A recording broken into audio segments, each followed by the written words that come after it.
Pep Maioles, bona nit. Bona nit. Ets investigador de l'Institut Nova Història i ens portes en aquesta ocasió el llibre Teresa de Jesús, aquest d'aquí, que també hem vist en el nostre canal. Pep, l'autor d'aquest tipus d'obres, doncs sempre us veieu d'un principi obligats a justificar el per què la història manufacturada no és la que és, la qual cosa trobo injusta. Qui és, sense tenir res a veure amb Teresa d'Àvila o Caterina Teresa d'Àvila, qui és Teresa o Caterina de Cardona i què li passa durant la seva vida a aquesta dona? Bueno, nosaltres proposem, des de l'Institut Nova Història, proposem que la veritable Teresa de Jesús seria l'abadessa de Pedralbes, coneguda com a Teresa de Cardona. És una senyora que té una cronologia que s'ajusta molt bé a la de Teresa d'Àvila, però tot 20 anys abans. O sigui, ella neix com 21 anys abans que Teresa d'Àvila i mor 20 anys abans que Teresa d'Àvila, no? O l'abadessa de Pedralbes, no? O sigui, hi ha un decalatge clar de 20 anys. Llavors, anem mirant què se sap d'aquesta senyora, que no se sap gran cosa.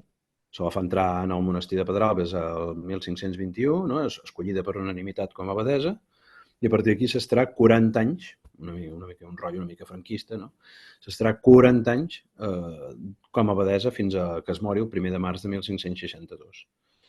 I a partir d'aquí, ja sí, se sap que va fer unes obres en el dormidor, va fer la tercera planta, o segona planta, si es vol, sobre el claustre, obres al dormidor perquè per intentar que cada monja... Això és una cosa que van fer les monges per si soles, sembla, potser. Això s'ha de sentir. La visita a Pedralbes és molt interessant. Jo l'he feta per internet només, però és molt interessant que et poden ensenyar cel·les on aquestes senyores experimentaven coses que després diria Teresa de Jesús, no? I bé, però ella teòricament fa un dormidor col·lectiu, però en un dormidor col·lectiu on hi ha unes cel·les individuals, i que cadascú pot tenir la seva experiència mística o el seu grau d'intimitat per fer una connexió íntima amb Déu, que és el que es procurava fer. Tant el que ensenyaven tant els exercicis de la Companyia de Jesús com els exercicis que practicaven les monges de Teresa de Jesús. Bé, tu em preguntes aquesta senyora què va fer? Doncs jo crec que rere aquesta abadessa que es passa 40 anys allà en el seu monestir, no? Jo crec que hi ha una senyora que es dedicaria a fundar col·legis femenins, que realment seria la creadora de la Companyia de Jesús, que tal com les carmelites descalces comencen pels convents femenins, la Companyia de Jesús començaria per als col·legis femenins. I després li diuen, escolta, a Teresa d'Àvila li diuen aquesta reforma tan ben feta que fas en el convent femení, per què no la fas en el convent masculí també? Fem carmelites descalços masculins. Doncs Teresa de Jesús, la nostra, la Teresa de Cardona, faria, al meu parer, col·legis jesuïtes masculins després dels femenins. Per tant, la Companyia de Jesús que ve darrere, aquesta que només és masculina, que no té branca femenina, que Sant Ignasi demana expressament no poder, que el papa, sisplau, que no hagi de regir ni confessar ni fer de guia espiritual de senyores, quan els inicis d'Ignasi són tots envoltats de dones sempre, tant a Manresa com a Barcelona. Aquí hi ha molt d'explicar, molt per explicar, però bàsicament, si em demanes la vida d'aquesta senyora, es passaria la vida fundant, sobretot i eminentment, col·legis femenins per donar instrucció a noies de casa bona, a noies pobres, simplement a nenes, anar-les fent créixer en una mena d'independència de la jerarquia masculina, que és el que feien una mica les beates, les beguines, al llarg de tota l'era medieval i fins al segle XVI, ben entrat al segle XVI.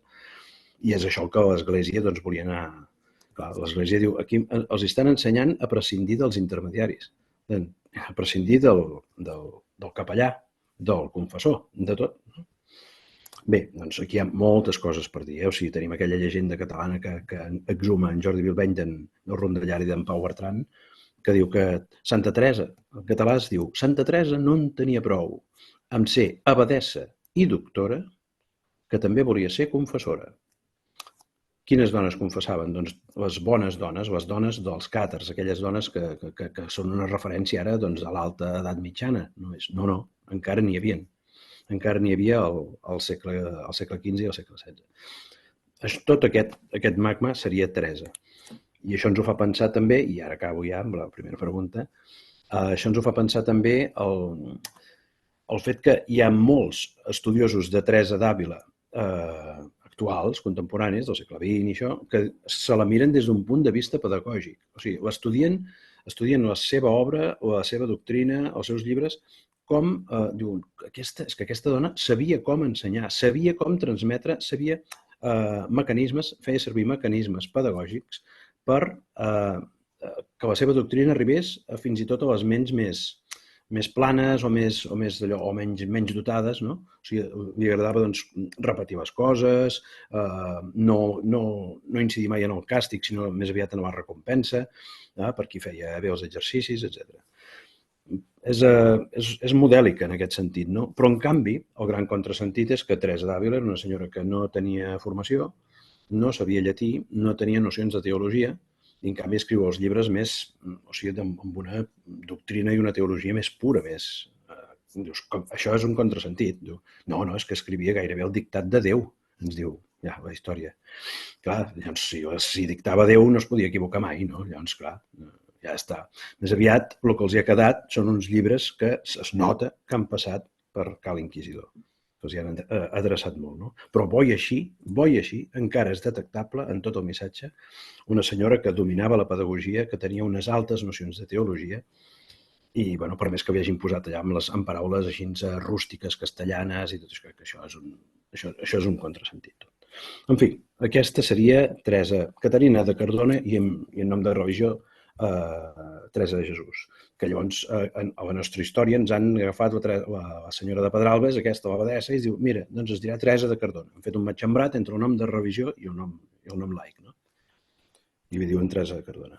Per tant, seria una autèntica revolucionadora o contra l'obscurantisme de l'època, a favor de la nova, de l'ensenyament, inclús de l'alliberament o l'emancipació, podríem dir, femenina, perquè ens donava instrucció a les nenes. En canvi, la que ens deixen és una Teresa totalment reescrita. Ens trobem en aquest llibre una reescritura i manipulació de la història eclesiàstica. És això, segons el teu nas, perquè l'Església suposava un contrapoder al món polític i de les armes? Perquè era la part política o perquè els dissidents a nivell polític armat estaven ja tan acabats que els pocs llocs on faltava passar el corró per part de l'Estat i de la monarquia de Felip II era l'Església? A veure, jo crec que Teresa una mica era una dissident dins de l'Església mateixa, no? O sigui, en un moment, o sigui, no és una revolucionària, sinó que jo crec que més aviat és el cant del cigne d'una condició femenina que està a punt de desaparèixer i de ser coartada pel Concili de Trento. El Concili de Trento, que va del 1545 en 3 fases diferents, fins al 1563, doncs l'última fase, sobretot, és aquella que està més controlada per Felip II, que hi envia constantment missatges i missatgers interferint en les decisions del concili, fent anar les converses i les decisions i els acords conciliars cap a on ell vol anar, cap a unes lleis, cap a uns decrets eclesiàstics que li permetin després amb ell aplicar tal com voldrà aquests decrets eclesiàstics. No, jo ho faig tot en nom del concili, en nom del papa, en nom de la contrarreforma. I a més tot ho fem per lluitar contra els protestants en Luter, que és com una pesta bubònica que s'escampa per Europa. Bé, això, que no deixa de ser veritat, a més, amaga, que d'això no se'n parla, amaga, sí que ho han estudiat gent, i gràcies a aquests ho anem recollint. Hi ha moltes historiadores, senyores que diuen des del vessant femení, han mirat, diu, què suposa el Concili de Trento o què suposa el Renaixement per la dona. El Renaixement no va suposar cap renaixement per la dona, més aviat tot el contrari, va ser un retrocés de la condició femenina. O sigui, la sessió 25 del Concili de Trento fa que la dona o sigui que torna indissoluble el sagrament del matrimoni. Abans el matrimoni et podies separar a l'era medieval i fins al 1563 et podies separar d'un home que et maltractava o d'una dona que no et convenia o per el que fos. No? Doncs podies al·legar una sèrie de circumstàncies, no eren bufar i fent polles, però bé que es van separar, Enric VIII i Caterina d'Aragó. No? Doncs bé, no es podia evitar, però sí que a partir de llavors sí que allò és sagrat per l'Església Catòlica. I hem viscut aquí des del 1563 penso que és fins al 1981 que no hi ha el divorci, la llei del divorci, a Espanya concretament. No? Doncs bé, el Concili de Trento suposa això, un retrocés del món de la dona, s'intenta esborrar i extirpar la dona dels llocs de poder, i aquí vaig una mica també amb la teva pregunta, no? Que dius, també té un caire polític això. I és clar, si els grans estadistes francesos ja parlen, diu, la dona no pot decidir coses de justícia, en termes de justícia. Si una senyora d'una propietat no està capacitada per decidir coses que atanyen a la justícia d'aquella propietat, no? A temes jurídics d'aquella propietat. O sigui, per tant, això ha d'estar sempre en mans d'un home, sigui el marit, sigui el pare, sigui l'avi, sigui el germà, en fi. És el retrocés aquest de la dona. I llavors, Teresa, això ja comença a veure's això des de principis, ja del XV, aquest retrocés, però al segle XVI ja la cosa, diguem que l'Església ja comença a aixecar roda i l'Església farà servir elements, això ho ha estudiat la Júlia Varela, no?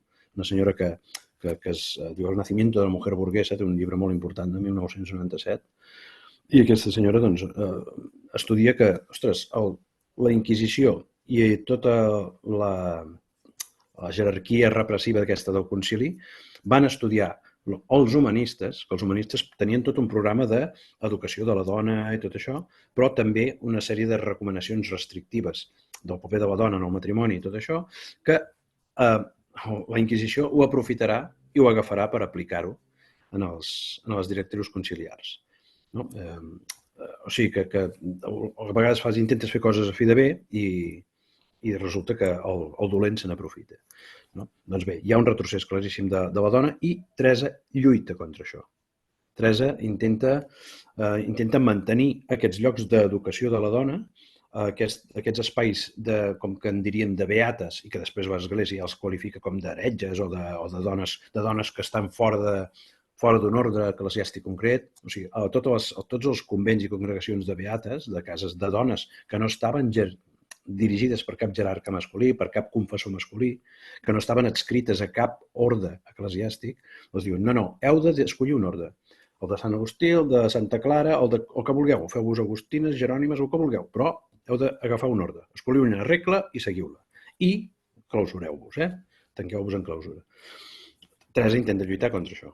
Intenta formar dones lliures, intenta formar dones que podran escollir el seu destí, no? Podran ser, si volen ser monges, poden ser monges, si volen ser beates, doncs volen ser beates, viure en congregació de dones, o poden ser noies casadores, ja està.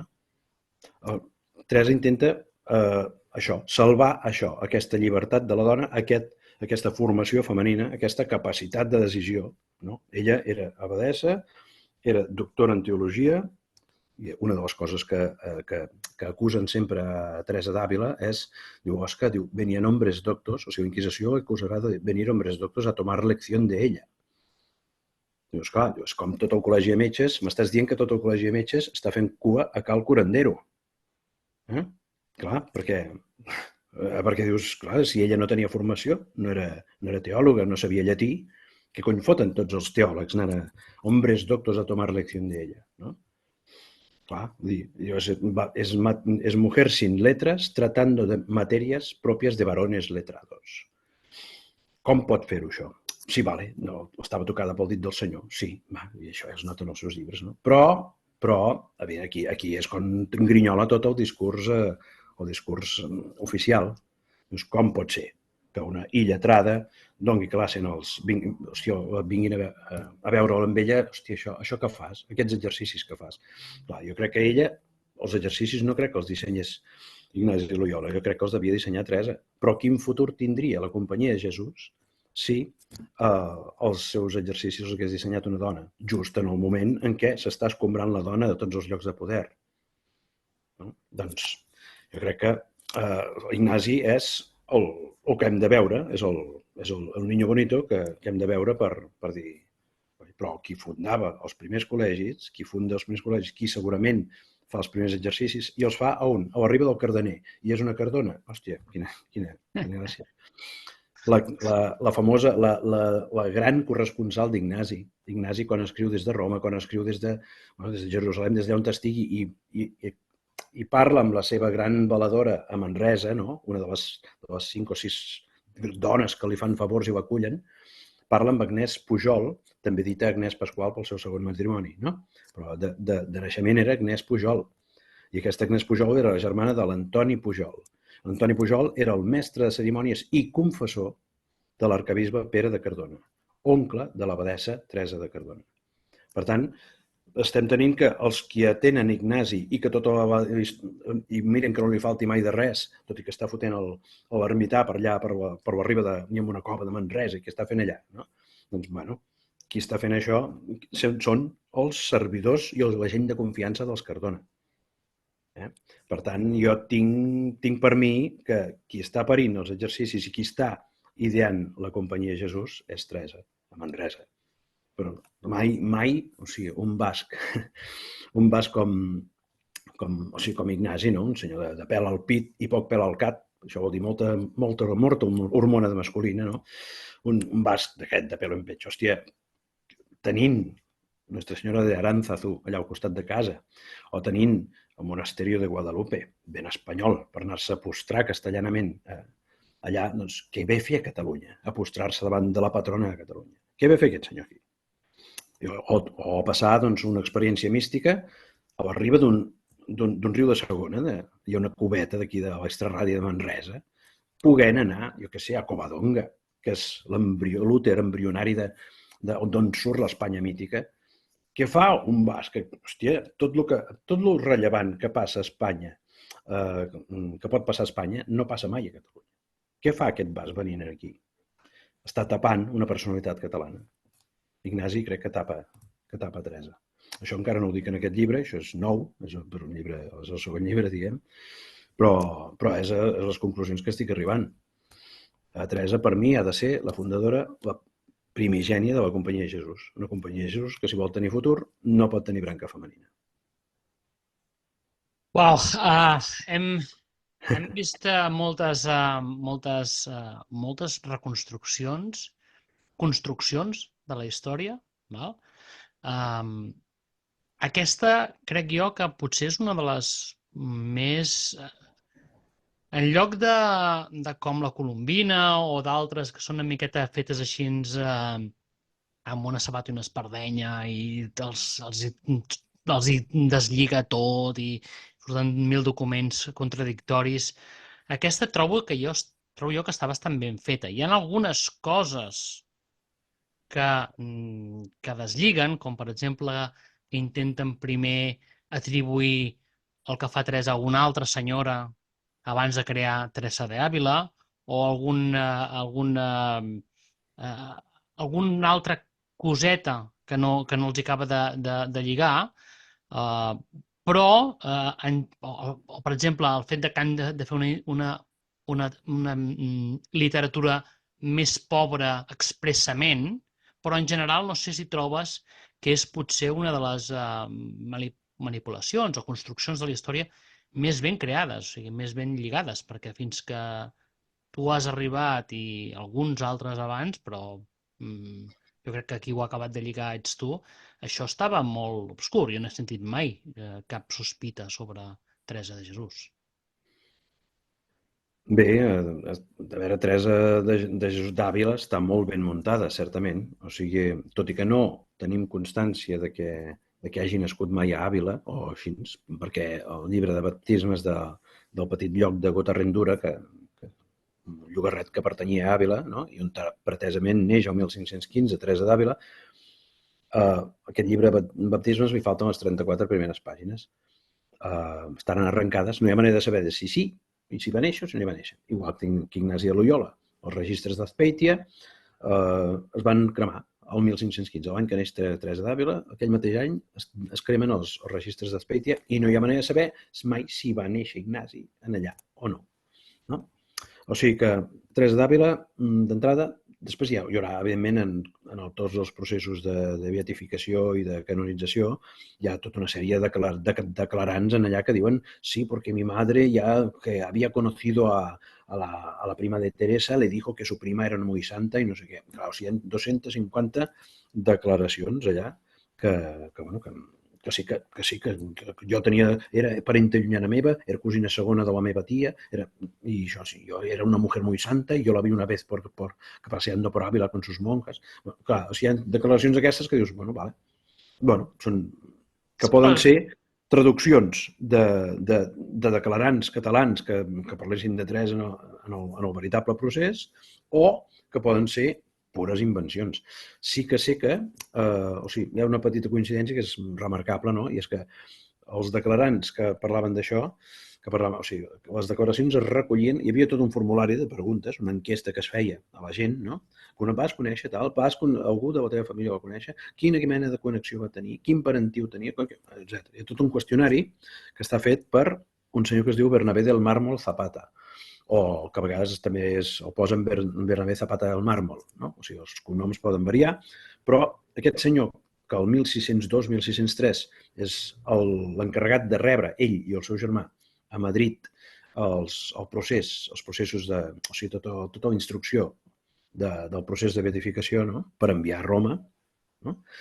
Aquest senyor és el mateix que el 1558, o sigui, aquest senyor tindria 50 anys de carrera, o bé seria el seu fill.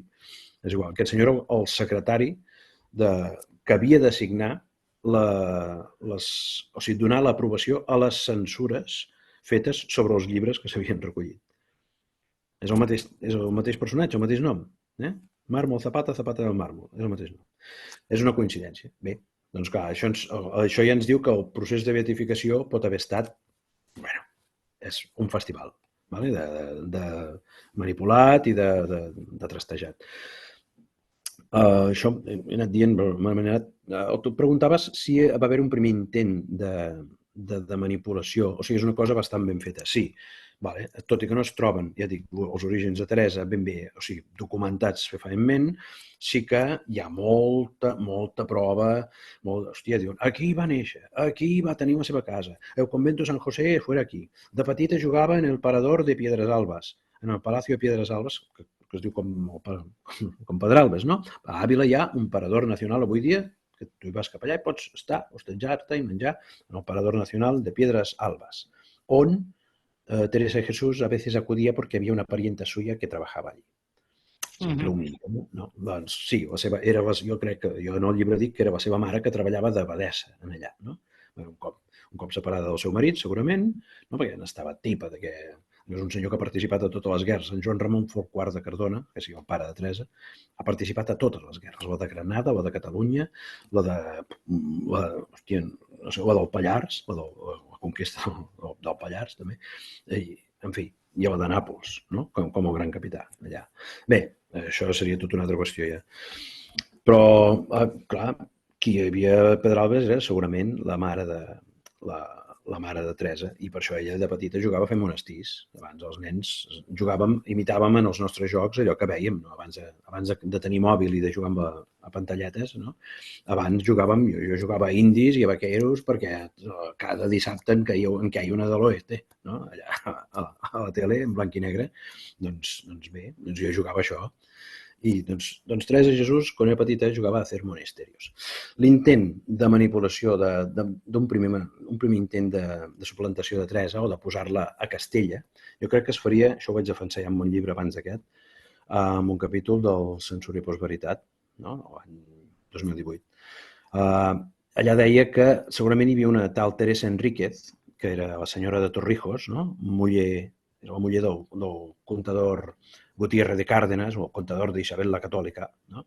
Aquest matrimoni, els Cárdenas-Enríquez, són clarament una transposició a Castella del matrimoni Cardona-Enríquez, que són els pares de Teresa, no? El Donce Enríquez i Joan Ramon Folquart de Cardona. Doncs jo crec que hi ha un primer intent de suplantar-la amb aquesta senyora, perquè ens diuen que a Torrijos doncs hi tenen relíquies de Santa Teresa. Hi tenen, no sé si unes pardenyes, si tenen no sé si una carbassa d'aquestes de viatge, d'aquestes, con esta calabaza llevava l'aigua, que no sé què, no sé què hi tenen. Tenen un parell o tres de coses, de relíquies. Dius, i què hi fan allà? Diu, bueno, perquè el pare de Santa Teresa tenia parents a Torrijos i estava... Dius, un moment. El pare de Santa Teresa no ens havien dit que era fill d'un judío converso de Ávila, no? De Toledo. I això ens ho diu història de Teresa d'Àvila. Diu, ella era... Clar, hi ha episodis foscos a la seva vida perquè ella mateixa s'avergonyia dels seus orígens conversos. Els seus orígens... Clar. Bueno, quan una ha de suplantar... tu al 1580 has d'escriure la biografia d'una persona que va néixer el 1515, dius, cony, necessito, a veure, qui vivia aquí a Àvila el 1515? On te trobaré documentació de família? A veure, on és? Els diaris de l'època que diuen? No hi ha diaris. On t'has d'anar? A l'arxiu més ben informat de tots, que és l'arxiu de la Inquisició. Que aquells sí que tenien detalls de tot arreu, t'espiaven de dalt a baix, t'interrogaven de dalt a baix i tot s'apuntava. I allò queda allà, no? Doncs allà és l'arxiu més ben informat, però esclar, és més ben informat de gent sospitosa d'heretgia o sospitosa de judaïsme, no? I llavors, clar, no tens més remei que anar-te a integrar-la amb una família de judeus conversos. I per això aquests són els orígens judeus conversos de Santa Teresa, no? Per mi. Després hi tinc companys que opinen que no, que realment tot això pertany, o sigui, tot el món, tant d'en Colom com de Teresa de Jesús i tot això, hi ha molts inputs que diuen que pertanyerien al món jueu i per això hi ha tant d'obscurantisme i tant d'ocultació que vindria de part dels propis interessats. Això és una visió, és una opinió. Jo penso que no, que aquí el que ens han fet és reconstruir una història en base a uns arxius que diuen que, perquè hi hagin dades creïbles, doncs has d'anar a veure les fonts de la Inquisició, que són les més detallades. No? En fi, doncs aquesta Teresa Enríquez de Torrijos, doncs aquesta seria un primer intent, però de seguida vam veure que, esclar, si aquesta senyora és una senyora que és molt més útil fer-la una espasa, un estilet de la contrarreforma, ens serà molt més útil això, que no pas dir, no, aquesta senyora en realitat va viure uns anys abans i no sé què, ja pertany a mig segle XV i no anava. És molt més pervers, no? L'agafes, li dones la volta i a sobre la posa al teu favor, clar, sí. la poses... Quin ha de ser el discurs oficial? La convertirem en una senyora que promou la clausura.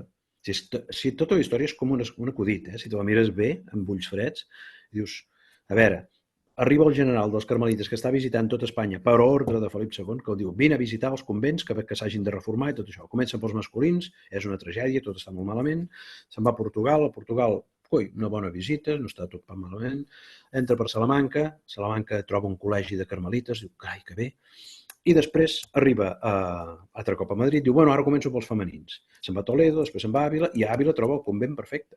El convent diu, he trobat unes mongetes d'una tal Teresa Jesús que ho ha fundat allà tot tan bé.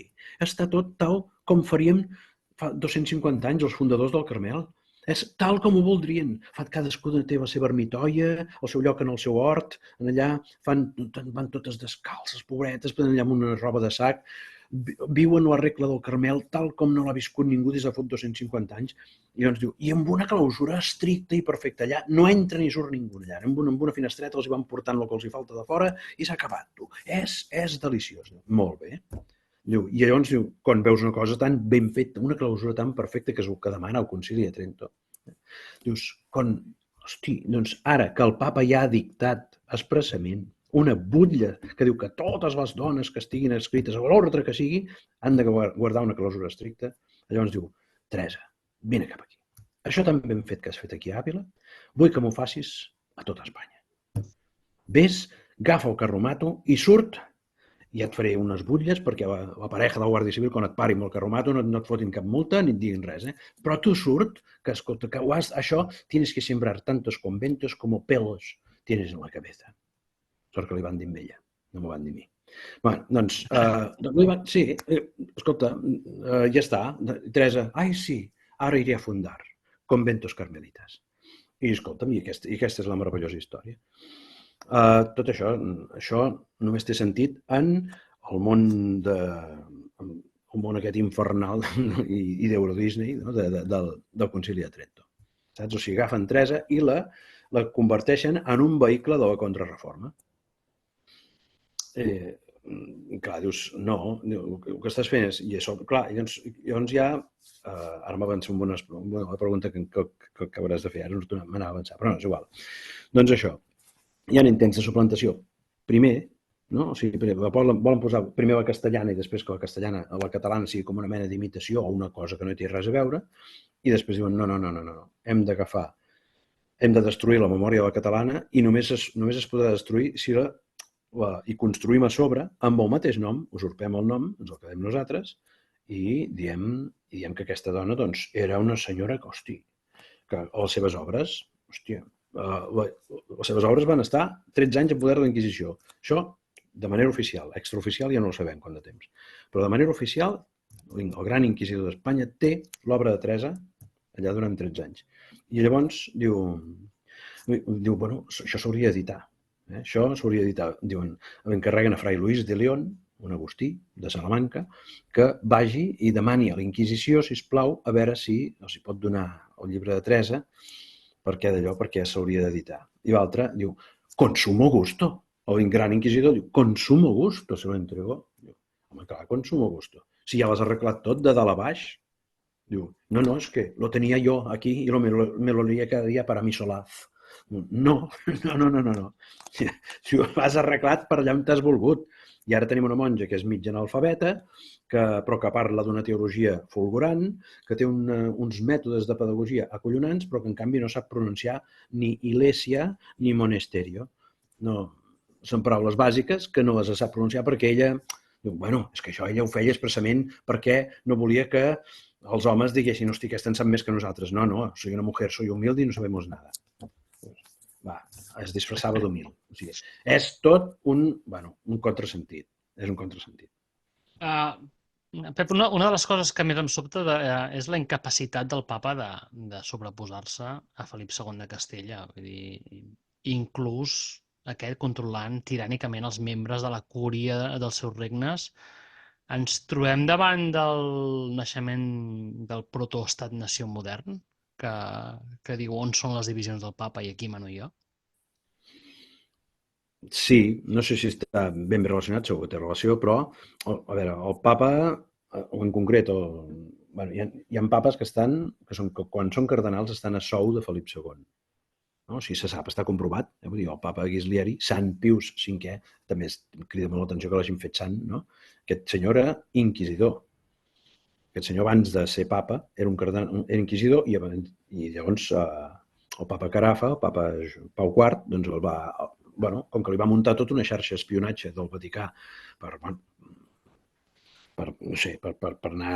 com sempre, anar mirant a veure qui és protestant, qui és heretge, qui és no sé què, el que fa la Inquisició, com sempre, quins llibres s'editen. Tot això durant els anys 50, doncs bé, aquest papa Pau IV doncs, el fa cardenal. I ell, com a cardenal i com a inquisidor, tot això, aquest senyor rebia, no sé si 800 ducats a l'any, 800 ducats d'or a l'any de la corona hispànica, quan en Felip II ja és rei, no? Era un papa a sou havia estat un cardenal a sou i quan és papa, doncs, és un senyor que fins i tot, o sigui, Felip II el trobarà tou. És un inquisidor, de ser inquisidor, però quan Felip II li demana, no, apreta més, no, decreta'm això, no, pum. I al final acabarà trobant tou. Aquest papa, Pius V, per exemple, fa un catecisme, no? Ha dit un catecisme i doncs clar, quan arriba a Espanya, arriben els primers exemplars, els teòlegs del rei el reben i, vinga, examineu això i a veure què. Doncs, el catecisme d'aquest teòleg, d'aquest papa inquisidor, no? Que dius, bàsicament ha d'estar sota sospita, això, i no té cap mena de sospita, això. Vull dir, és un senyor que es dedicava, ja era inquisidor, i ara fa un catecisme nou. Doncs li troben com cuetes herètiques. Els teòlegs de Felip II li troben punts que podien ser de criptoprotestantisme o coses per sota. L'infal·lible papa. El del papa infal·lible, que dius, però, tio, has de ser molt reaccionari, per trobar per trobar herètic o el llibre d'un inquisidor. Has de ser un fatge de cuidado. Vull dir. Ens trobem un Vaticà controlat des de Castella, ultra, diguem-ne, sorpresa. Sí, o sigui, un Vaticà ultra per se, o sigui, perquè ells ja els hi va la marxa així, i llavors tenen un rei super ultra i fanàtic del catolicisme a l'Escorial, que diu que, a veure, que el papa li sembla tou, no? I així, bueno, i els papes es van succeint cada 5 anys o així, doncs, bueno, van canviant de papa, i cada nou papa, evidentment, doncs, es va amotllant a les peticions aquestes exageradíssimes de Felip II. I això, clar, segurament deu tenir relació i deu tenir incidència. És en el moment, precisament és en el moment en què cada estat també va, bueno, davant el perill de que cada estat tingui la seva pròpia religió i que el món catòlic doncs, es vagi engronant en petites esglésies nacionals, no? Doncs diu, bueno, no, a veure, nois, la religió hem d'aconseguir mantenir unida en la mesura que puguem, ja hi ha prou divisions, no? Entre calvinistes, luterans, els anglicans i tot això, diu, el món catòlic està, fot pena. Doncs, sisplau, mantenim com una mínima unitat, ja que tots creiem en el mateix, amb els matisos que vulguis, però tots creiem en el mateix. Però, llavors, potenciem, si voleu independitzar-vos o tenir el vostre espai de llibertat o de construcció, construïu-vos nacionalment. No? O sigui que cadascú es va construint la seva pròpia nació, amb el seu idioma vernacle i tot això. I ara que el castellà ja ha avançat al català, no? Ja han aconseguit, mitjançant les prohibicions, mitjançant el control d'edicions i tot això, doncs ara que ja el castellà es va imposant així, doncs diuen, ara podríem construir-nos un estat nacional castellà. Sí, i es construeixen un estat nacional castellà espanyol, que tothom els coneix com a espanyols, no? Però que realment ara aconsegueixen que es confongui. Ja ho denunciava el 1557 en Cristòfor Despuig, no? Diu, aquests castellans van dient Espanya, com volen dir Castella, no? I ells parlen tota l'estona d'Espanya, quan nosaltres som Espanya també. I no només som Espanya, sinó que som la millor Espanya. Això ho diu Cristòfor Despuig. No? Per tant, Espanya és una fundació catalana, però a partir el gentilici espanyol és un gentilici català, però els castellans han aconseguit que s'identifiqui Espanya amb Castella. Aquest és el gran mal del segle XVI, també. Tot aquest Vaticà ultra, no sé quines reaccions tindrien el reste del món catòlic, perquè, per exemple, a França doncs, també és molt important, no? Que estigués en control de Castella. En tot cas, sabem el que passa dintre dels propis regnes hispànics i concretament a Catalunya i a altres regnes de la nació catalana, tots les actituds que això fa amb els eclesiàstics, no? Hi ha els que es pleguen al poder, hi ha els que intenten resistir, els que es venen fàcilment, actituds com la de Pere Gil. Quin món és aquest? Com és l'Església catalana en aquest moment de la contrarreforma i de la reforma tridentina?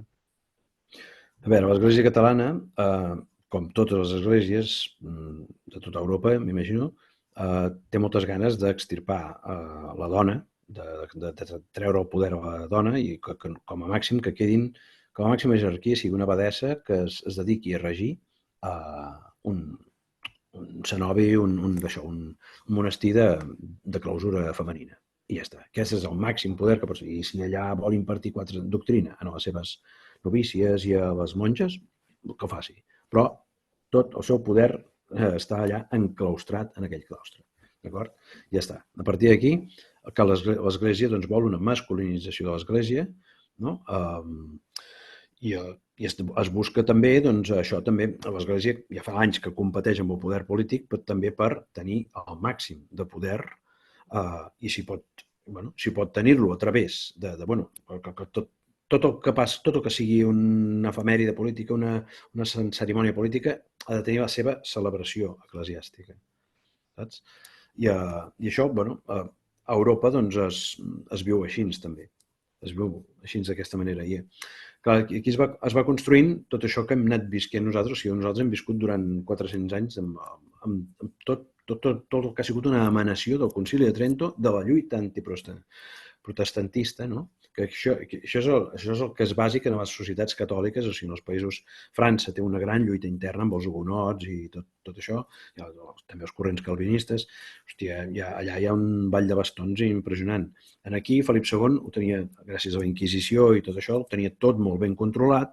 Sí que per Catalunya, com la frontera és bastant transparent, i doncs hi havia molt de perill que entressin coses. I aquí l'Església catalana, que és el que em preguntaves també, l'Església catalana es posa molt al costat tant de Felip com de les directrius conciliars. O sigui, l'Església catalana és que ja han tingut la precaució dels arquebisbes de Tarragona, que és la màxima jerarquia catalana, doncs sempre ja han tingut la precaució dels últims, sempre, o sigui, a partir del 1560 que mana Felip, doncs ja són ex-inquisidors els 2 o 3 primers arquebisbes de Tarragona que venen són, en Ferran de Lluasses, diria que és, després no recordo ara com es diu, un altre que és molt absentista, en Cervantes de Gaeta, diria que és.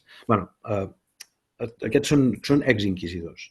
I aquesta gent, clar, dius, hòstia, que un ex-inquisidor ara sigui qui dirigeix l'Església catalana, per força estaràs d'acord en les directrius conciliars. Però és que també els propis catalans, el mateix Pere Gil, que és el confessor del bisbe Dimes Lloris de Barcelona, un bisbe que també afavoreix molt la instauració dels carmelites a Barcelona, que és el nou corrent, en el cas d'afavorir la Teresa d'Àvila aquesta, que acaba suplantant a la nostra Teresa, un cop ja fa 20 anys que és morta, doncs, un cop fa 20 anys que és morta la Teresa catalana, aterrissen aquí els carmelites, amb tot el vistiplau i tot del senyor Dimes Lloris, el bisbe Dimes Lloris, i en Pere Gil, que és el seu confessor, que és un jesuïta que també, és clar, o sigui, els jesuïtes també es pleguen, han de renunciar a la seva branca femenina i llavors diuen, doncs, si renuncieu a la branca femenina, l'esborreu de la història i del mapa, no ha existit. Només sí que queden 4 catalanes que van seguir Ignasi i una mica en plan fan, amb el rotllo fan, allà darrere, no, volem que tu siguis el nostre guia espiritual, volem ser jesuïteses, no sé què. Alguns biògrafs d'Ignasi les admeten com a jesuïteses efímeres i momentànies, i d'altres a Roma, però d'altres ja no, que no mai es va arribar a constituir. Era una companyia de dueñas, però que no van arribar a concretar-se.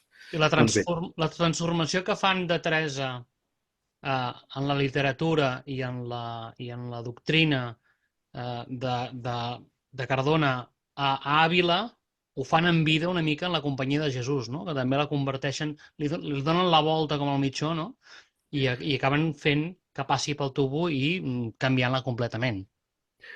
Aquest és un altre fenomen digne de resseguir, que a mi m'ha servit també per veure, clar, com és que els jesuïtes que deuen la seva fundació teòricament a Teresa, o que així, però i després no volen saber res, de dones ni de guies espirituals femenines, res, que és un ordre masculí que es dedica a fundar col·legis, mai convents, col·legis.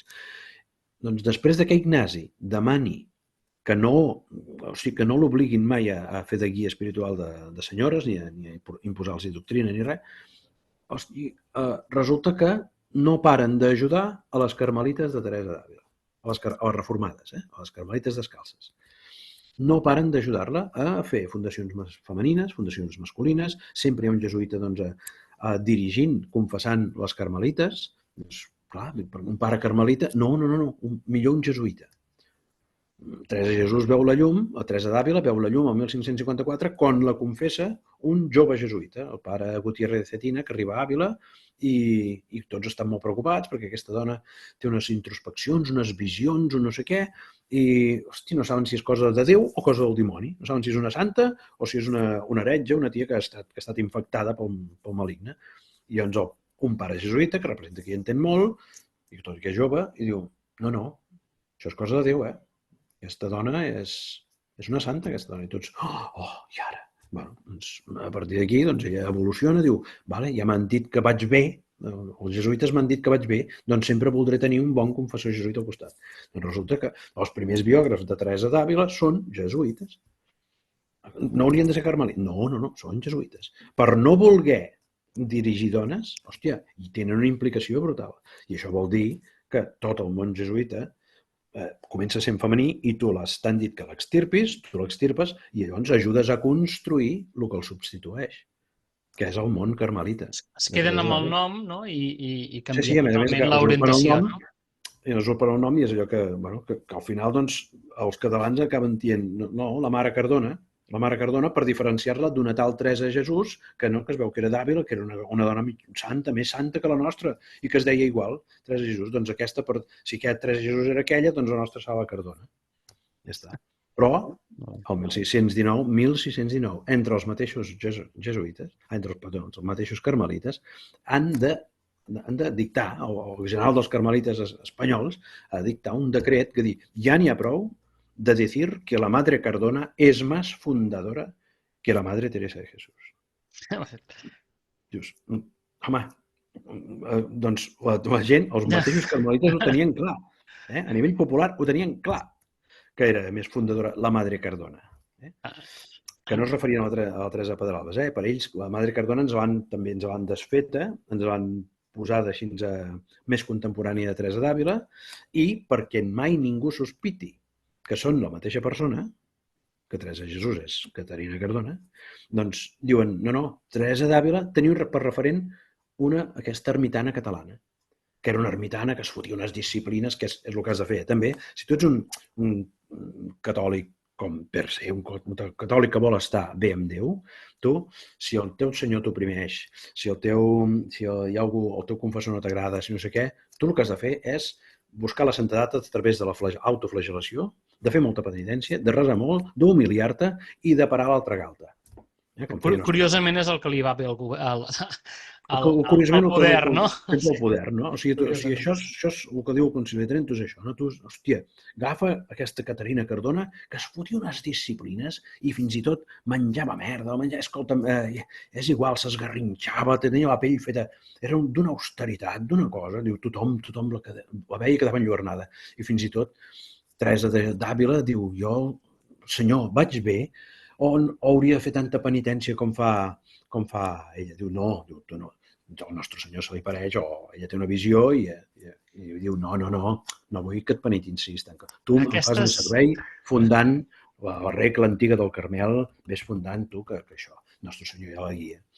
Aquestes aparicions, en el llibre hi ha una teoria que la deixarem per als que comprin el llibre, sobre que realment val la pena comprar-lo, sobre quin podria ser el possible origen americà d'aquestes aparicions. Això haurem de llegir fins al final, sí. Escolta'm, quina és per canviar de terç una miqueta, i al cap i al fi tu i jo estem parlant aquí gràcies doncs, a la il·lustració, la tecnologia, haver sortit d'aquest infern renaixentista i castellà i catòlic on vivien aquesta gent. La pedagogia de Santa Teresa i Sant Ignasi i a darrere potser els Cardona, quina és la contribució, quina és la importància del que estaven fent aquesta gent per canviar la societat o, com dius tu, inclús mantenir el que hi havia, o potser ordenar el que hi havia o intentar preservar-ho en el futur. Quina és la importància d'allà, dels llocs on existia això, on no existia això? Va servir d'alguna cosa tot el que van fer? Home, jo crec que sí. Mira, crec que, per exemple, ara s'està fent, just en aquesta època, no sé fins a quin dia de maig, penso que hi ha una exposició a Pedralbes mateix sobre la Juliana Morell. La Juliana Morell és una teòloga, filòsofa catalana que, evidentment, va haver d'exercir ja passat el Concili de Trento, no? Perquè va néixer, no sé si va néixer el 1560, per allà, més o menys. O sigui, va néixer tard, quan ja amb Teresa, la nostra Teresa ja morta, i aquesta, contra el que estava estipulat i contra el que anava dient el concili, el seu pare era un senyor molt amant dels llibres, molt amant de la cultura, i va veure que la seva nena, doncs, de bon principi, era molt desperta, una nena com superdotada, als 3 anys ja, escolta'm, la noia ja sabia llegir, tot això, dius, hosti, aquesta nena bueno, una esponja, no? Doncs li va donar estudis en preceptors particulars, evidentment, perquè ja no es podia ensenyar a les noies a... Doncs no, hi posa un preceptor particular, ell paga, era no sé si un mercader o un noble benestant, no sé, i acaba, doncs, acaba aquesta senyora que, bueno, està en un primer ingrés en un convent, però el pare llavors la vol casar, la història s'ha de resseguir, però és un prodigi de saviesa i és una senyora que acaba dictant lliçons a, no sé si a la Universitat de Lió o no ho sé, saps? Vull dir, ha de marxar a França perquè aquí ja no, i farà tota la seva carrera i morirà a França. Doncs això és un producte, diguem, una mica és un producte tardà del que es buscava amb els col·legis que fundava, al nostre parer, doncs fundava Teresa de Jesús, la nostra. I jo crec que, la primera vegada que vaig pensar en la Companyia Jesús com una fundació catalana o així, pensava una mica com un contrapès de la Inquisició. No? Dius, si la Inquisició crema llibres i persegueix la cultura en nom de Déu, doncs la Companyia Jesús podria fundar col·legis i espais de coneixement i de saviesa i de, no sé, d'instrucció, d'impartir coneixement, no? De preservació del coneixement en nom de Jesús. No? Per això la Companyia de Jesús diuen que es fa d'obediència directa del papa. És a dir, que no hi ha d'haver-hi cap altra jerarquia eclesiàstica local que sigui capaç de tallar la teva activitat. No, això jo tinc el vistiplau del papa. Vale? Per tant, jo al principi veia, com dic, això ha de ser l'altre plateret de la balança, tu. Cremar en nom de Déu, construir en nom de Déu. Ja està. I per això es diem Companyia de Jesús. Però ara, bueno, més o menys amb el temps hem anat fent estudis i, tot i que no abandonem aquesta idea, és un intent de preservar el coneixement, però també d'impartir-lo a persones a les quals ja s'estava qüestionant que se'ls impartís, que són les dones. No? Tu també està bé que te vagis impartint en els nois, no? La formació jesuítica, penso que no sé si és en Cervantes, no? Que em penso que deia que els jesuïtes, hòstia, ell recordava que la diferència entre un ensenyament normal d'aquella època o el dels jesuïtes, no? I que els jesuïtes de seguida van agafar molt bona fama. Per què? Perquè feien això, el mateix que feia Teresa, que premiaven l'esforç en lloc de castigar la mandra, no? Més que castigar la mandra, el que fem és premiar l'esforç. Es basava tot més en l'estímul, no? En la constructivitat, en dir, vinga, va, o sigui, a veure si podem arribar fins aquí, a veure si ets capaç de memoritzar això, a veure si ets... Saps? O sigui, potenciar una manera nova, que en aquell moment era nova, d'ensenyar, no? I que després ha anat tenint la seva escola i tant per homes com per dones, al llarg del temps, després amb altres instructors, o les teresianes d'Enric de Sió, al segle XIX i el XX, els col·legis que fundava Sant Antoni Maria Claret, tot això són romanalles d'un primer pas que es va fer, que jo crec que l'iniciadora és Teresa de Jesús. I després, la immediata continuadora és la Companyia de Jesús, però, evidentment, amb la branca femenina escapçada. Sí que va servir d'alguna cosa, i tant. Vull dir, o sigui, encara, avui dia, ja ho hem dit al principi, avui dia encara s'estudia la pedagogia de Teresa. Només a través de la seva obra, només ja a través del seu discurs i de la seva obra, hi ha gent, hi ha pedagogs que diuen, no, aquí hi ha aquí hi ha mètode, aquí hi ha gent una persona que sap com transmetre i que el que realment està impartint doctrina, busca impartir doctrina i busca que això que sigui una cosa que quedi i que cali en la persona. Clar, dius, hòstia, això no és la monja lletrada d'Àvila que ens han pintat, saps? És bueno, la teva pregunta, sí, això va deixar empremta, tot i que van esborrar tot el que els hi va convenir, doncs això, evidentment, que el mètode va quedar i la Companyia de Jesús el va internacionalitzar. En fi, fins i tot els protestants a vegades es queixaven a Alemanya que diu, hòstia, és que venen aquí, hi havia gent que volia acollir-se encara al catolicisme i, hòstia, anaven als col·legis de la Companyia de Jesús, hòstia, entre els mètodes que feien servir i que estaven afavorits i també pagats des d'aquí, doncs, clar, o eren més rendibles, estaven més ben pensats tenien una metodologia que agradava més a la gent. Diu, llàstima que, hòstia, per què els d'en Luter no ensenyen com els luterans no ensenyen com els jesuïtes, no? Bueno, hi ha tot això, saps? O sigui que sí que va, evidentment que va crear escola i va quedar empremta, això. Molt bé. Escolta'm, darrere tota aquesta història, els Cardona, que és una història absolutament fascinant i que jo crec que és prou desconeguda la seva magnitud, explica breument, la història dels Cardona i en quines condicions es trobava aquesta família en el moment de Teresa, perquè no sé si era encara puixant o ja estava ja en decadència. Explica la seva importància i una miqueta la seva història. Bé, no em remuntaré fins al principi, però els vescomtes de Cardona i aquestes Muntanya de coses... Sal i tot això. No cal. Però, home, comencen com una de les nissagues, les grans nissagues catalanes nobiliàries, però acaben sent la més important de totes. Clarament la que talla el bacallà. Ja al llarg del segle XV apareixen els 4 primers, o sigui, Joan Ramon Folc I, Joan Ramon Folc II, fins al quart, no? Que són, cadascuna en la seva època, doncs són uns capitostos i sempre normalment enllacen amb gent de la família reial. No sé si és el primer o el segon, que enllacen Joana de Prades, no? Que és germana de Margarida de Prades, la segona dona de Martí l'Humà. Són casa reial, aquesta gent són casa reial. I és curiós perquè van integrant, o sigui, en el seu escut hi ha les 4 barres catalanes, hi ha l'escut de Sicília, hi ha, no sé si hi ha la flor de lis també, que es pot confondre a vegades amb el card dels Cardona.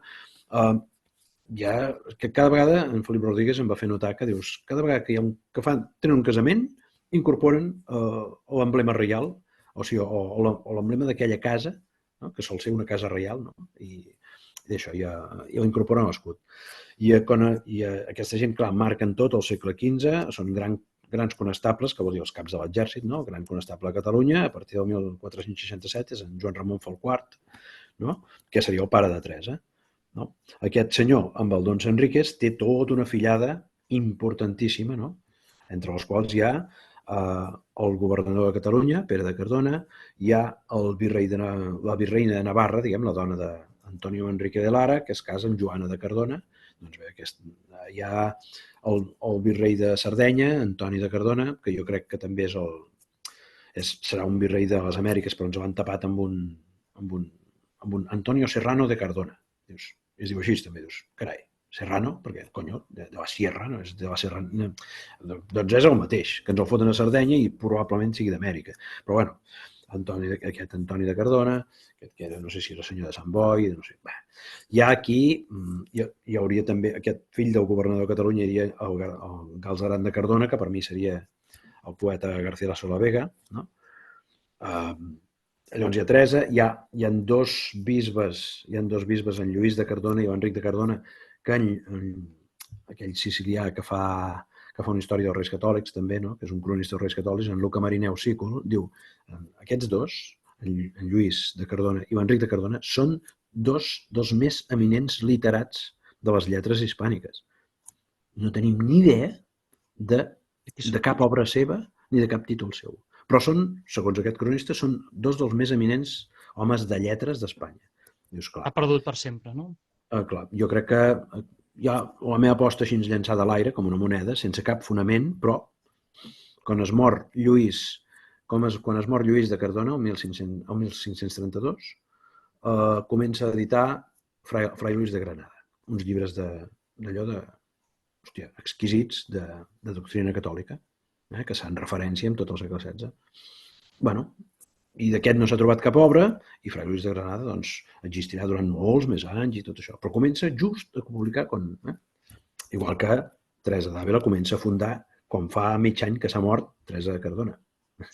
Vale? O sigui, allò com diria l'amic del bigoti, para que nadie se llame a engaño.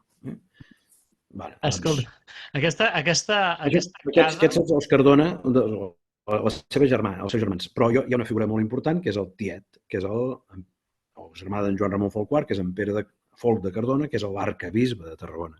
I aquest senyor és canceller de Catalunya durant molts anys, tant amb els Reis Catòlics com amb en Carles V, i alhora, doncs, bueno, jo crec que aquest aquest senyor ha estat suplantat per, o sigui, d'una banda per Cisneros, és el gran estadista castellà que no sé... Bé, doncs jo crec que molt de Cisneros ho hauríem d'aplicar, pertany a Pere de Cardona.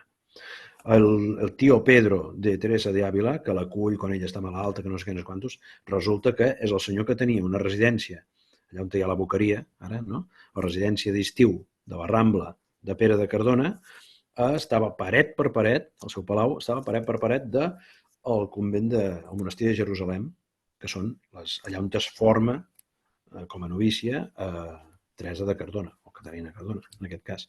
O sigui, hi ha una relació directa. Vull dir que cap de les dues coses existeix, ni el Palau, ni ara, allà a la plaça de la Gardunya i s'ha acabat. No queda res d'allò. En fi, aquests són els Cardona en el moment que viuria Teresa. Són la nissaga més important de Catalunya. I dintre de la mateixa nissaga n'hi hauria uns que van amb el rei, no? Perquè al cap i a la fi aquesta gent estan servint el rei i, com acabes de dir, és la figura més important eclesiàstica d'Espanya, no? L'arquebisbe de Tarragona, com ha de ser. I per l'altra banda tens Teresa anant en contra, no? En certa manera, perquè... No del rei, no va en contra del rei. Intentant salvar la destrossa que està fent l'altre, no? Vull dir... Bé, a veure, Teresa jo crec que és molt més contemporània de Carles V que no de Felip. O sigui, Teresa s'acaba quan comença Felip, diguem. No? Felip és qui destrueix l'obra de Teresa, una mica, no? Llavors, no és que Teresa estigui oposant-se a coses de Carles V, no? Molt bé, escolta'm,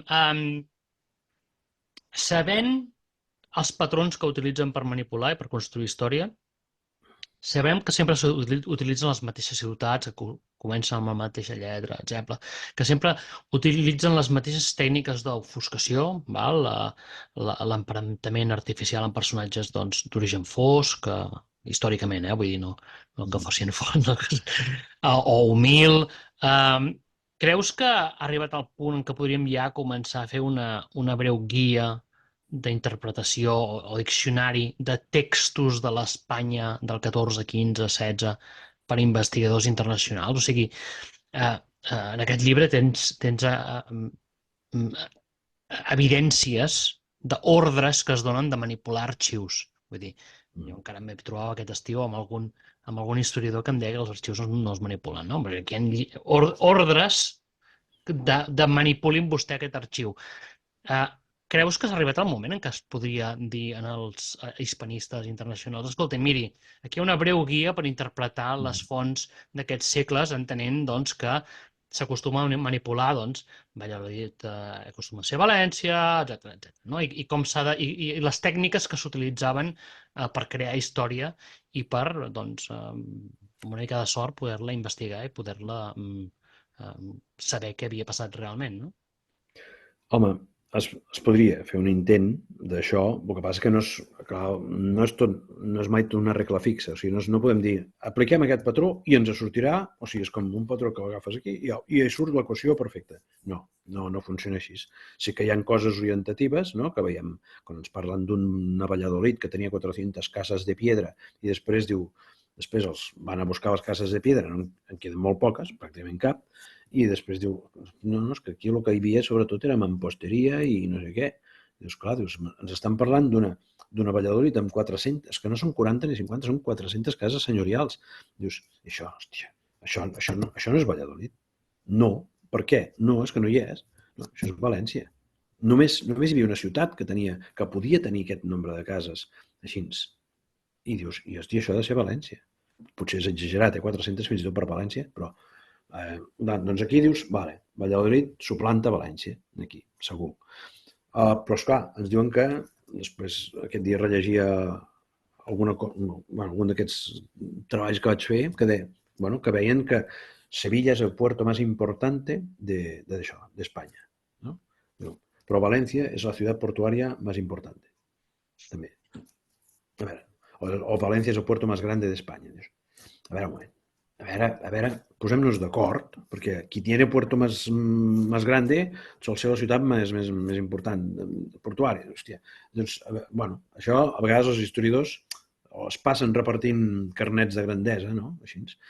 o realment és que altre cop tot el que jo penso que tot el que no pot assumir Valladolid com a nivell de comerç marítim que tenia València, doncs llavors ho assumeix Sevilla.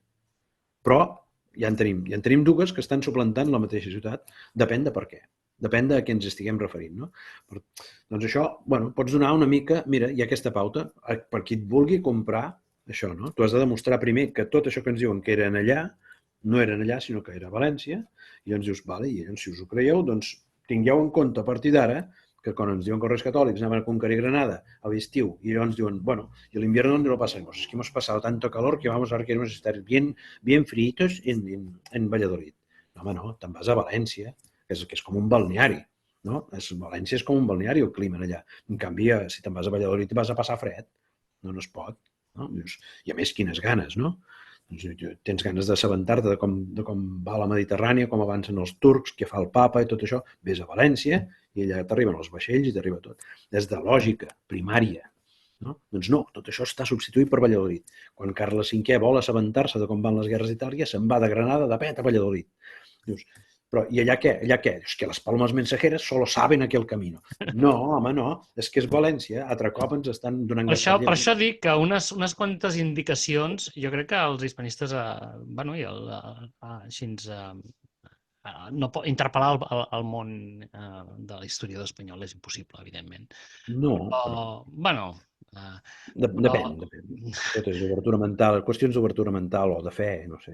Però almenys a nivell internacional que se sàpiga una miqueta doncs, com interpretar aquesta història d'aquesta època, no? Perquè hi ha molt de text i encara hi ha qui s'ho creu doncs, com si fos la Bíblia. No?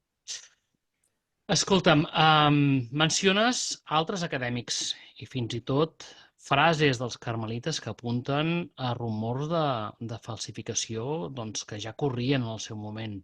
Val? Fins a quin punt creus que tota aquesta manipulació era conscient un cop feta, un cop la història escrita, al cap d'un segle o dos, o avui en dia fins i tot, fins a quin punt creus que eren conscients d'aquesta manipulació, d'aquesta construcció de la història a Madrid o a Roma, inclús al Vaticà? Jo, a veure, a l'època jo crec que qui ho havia de saber ho sabia, no? Qui havia d'estar a darrere de les coses que es decidirien o que sortirien. A veure, ara anem a beatificar aquesta senyora. No ens equivoquem i no beatifiquem l'abadessa Pedralbes. Hem de beatificar una tia d'Àvila, que no sabem ni si va existir, però hem de... No. Doncs tot el procés hi ha un moment que han de fer el canvi del procés i l'adaptació, el que sigui, i llavors has de tenir còmplices aquí, còmplices a Roma, i s'ha de saber. Això, amb els segles, això es va batllant, m'imagino, sempre hi ha algú que ho sap i es va batllant que no hi hagin... Però ara avui dia, jo crec que al segle XX, segle XXI, si algú ho sap, ha de ser molt remotament. Fins i tot entre els mateixos... No sé si encara queda alguna cosa de la veritable Teresa allà, en un caixó humit allà a l'Escorial, no? Que diu que Felip II va voler tenir les obres de Teresa, ell. No? Va dir, vull tenir-les jo perquè, hòstia, vull veure aquesta dona tan santa, no? I està acompanyant dels escrits de Teresa. Els volia salvar, d'alguna manera. I tant que els va salvar, sí. I ara els tenim doncs, com amb ell li agrada que fossin.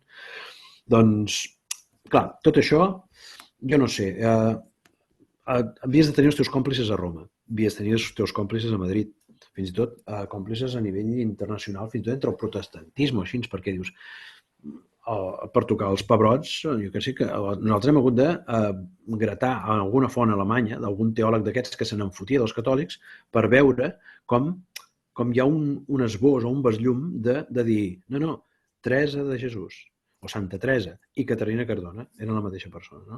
No ho diuen amb totes les lletres, però ho està inferit així. És un dels documents més importants que mostrem en el llibre. No? Dius, doncs bé, ells es havia de tenir... El discurs sempre ha d'estar controlat. I, per tant, hi ha d'haver una part de Madrid i una part de Roma que ha de ser còmplice. Una part de Catalunya que també ha de ser còmplice. Qui va traduir l'obra de Teresa al castellà, evidentment havia de ser algun català.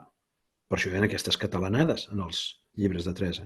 No? Doncs, clar, tu tens, i nosaltres, jo, aquí al llibre, suggereixo uns familiars de la Inquisició, uns comissaris de la Inquisició catalans, no? que eren homes de Felip II, clarament. els Agullana.